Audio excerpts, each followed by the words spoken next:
Hi everybody, my name's Joe. I am also Joe. Welcome to SNES's Life Recap Show. I think we're on number 6 here.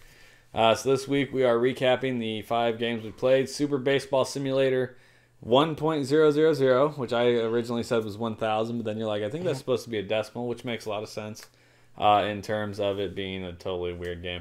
Super Off-Road, Home Alone, Super Castlevania IV, and Super Earth Defense Force. So let's get started. First up, Super Baseball Simulator 1.000 or 1000. The graphics are much improved over the other baseball games we've played thus far. I would agree, yeah.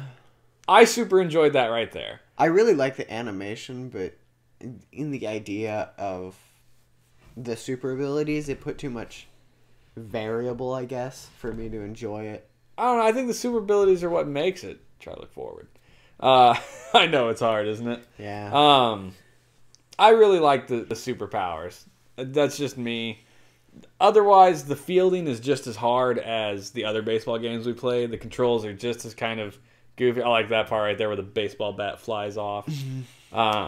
This one was both thumbs up for us. Was it? I thought I gave it a thumbs down. Did you thumb down this? I think I did. Oh, you know what? You might have. Let's double check ourselves. Good gravy. You know, I think you did thumb down this, you rat bastard. Yeah, you did. You thumbed down it like a git. Alright, well, what are you going to do? So next up is Super Off-Road. Now, this is, obviously, it's a top-down, up to 4-player racing game. Now, of course, we only play it with 2 of us. I mean, it doesn't look like much. That's a fact. And I definitely didn't think it would be that fun, but it was quite enjoyable.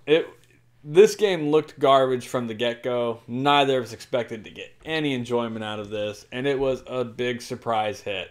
The continued pushing of each other and the stress that it puts on you, because if you don't win... Don't get in last place. Yeah, if you don't get in like first, second, or third, you get booted, lose some upgrades, and then you're like, God, it takes so long to get the upgrades.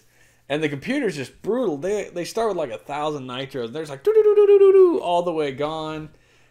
Even with your car, you eventually got it fully upgraded, and you still weren't winning first places consistently. I won first place 2 races, and that was at the very end of the stream. It was just brutal, but it was a surprising double thumbs up for us.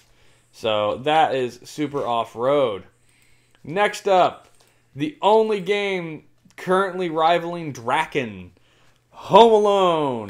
We watched the Home Alone the movie before playing this game, which this has almost nothing to do with the movie other than a super pasted on theme. Yeah. Look, the graphics were bad.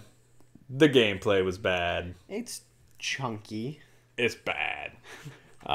So, yeah, no. The Home Alone was pretty garbage. It was 2 thumbs down. Yeah, it was a double thumb down. It was just bad. There was no redeeming quality about this game to me.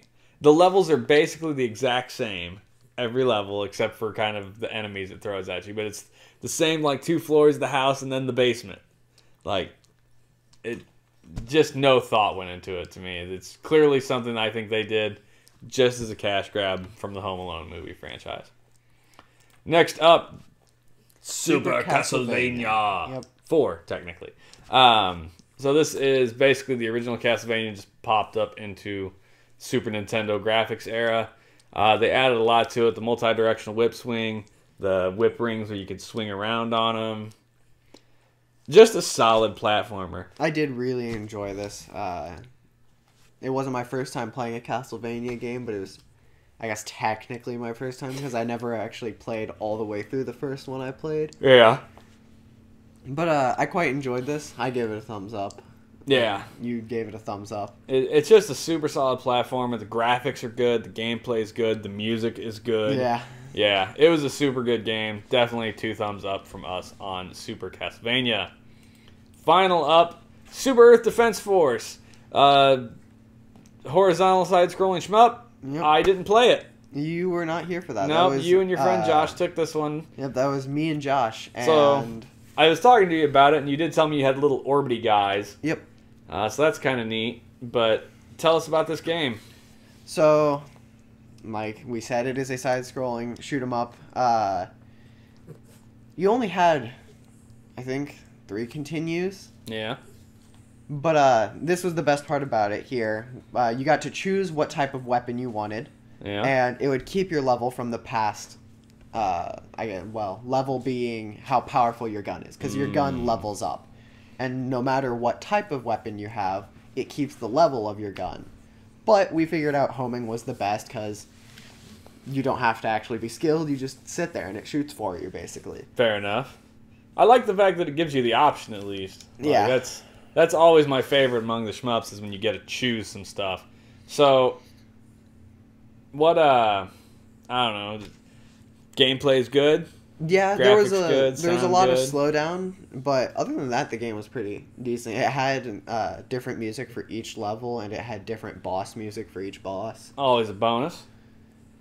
So yeah, I gave it a thumbs up, and Josh also gave it a thumbs up. So it was so 2 double thumbs up. Sweet. Like to hear that. Like to hear that. Let's we'll just be quiet here for a second. Get a little more gameplay in the video. That's a pretty sweet gun right there. Now, did you always have the little orbital dudes? Yes. Yeah, there they go. How the hell are you supposed to dodge that? Oh, you actually have an energy bar in this game. It's not one hit when you're dead, huh? Well, no. The level thing, that is whenever you kill things, it goes up, and that's how powerful your weapon is. Oh, so you're not picking up The power-ups top in this right, game. yeah, the top right is the shields, and so you have 3 hits and you're dead. So it's kind of like UN Squadron then. Boom, there he goes. I think the cool, that's graphics cool. were really good in this game. The only issue is the Pi could not handle it. Yeah, So so there's it a was lot too of much slowdown. slowdown. Was pretty decent looking though. So that's it, guys. Recap of the last 5 games we played. So this week we are starting this next set of 5. We've already started. We've got D-Force down. Yep. We're gonna do another play of that. We got Joe and Mac, which is a platformer. Then we got 2 RPGs, kind of in the Final Fantasy genre coming up. Lagoon and Wanderers of Ys. And then the Super Scope. Which hopefully we can do. Hopefully we can get a hold of. We've got a buddy that has one that functions. It's just a matter of getting together with him and getting a chance to record some games with it. So thanks a lot, guys, for seeing the recap show here. And thanks for sticking with us. Have a good night. See you guys.